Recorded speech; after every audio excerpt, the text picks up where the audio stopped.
بسم اللہ الرحمن الرحیم۔ السلام علیکم ورحمۃ اللہ وبرکاتہ۔ دوستو، ایک نئے چینل کی میں نے ابتدا کی ہے جس کا نام عابد راجہ ڈیلی دعاز اینڈ حدیث ہے۔ اس چینل کو آپ دوستوں نے ضرور سبسکرائب کرنا ہے۔ تو شروع کرتے ہیں۔ بسم اللہ الرحمن الرحیم۔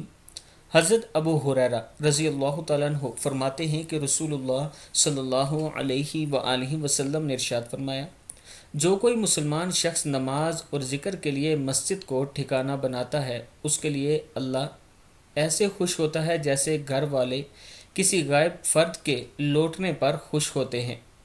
ابن ماجہ کی حدیث ہے کہ جو شخص نماز اور ذکر کے لیے مسجد کو ٹھکانہ بناتا ہے، اللہ تعالیٰ اس کے لیے ایسے خوش ہوتے ہیں جیسے گھر والے کسی غائب فرد کے لیے لوٹنے پر خوش ہوتے ہیں۔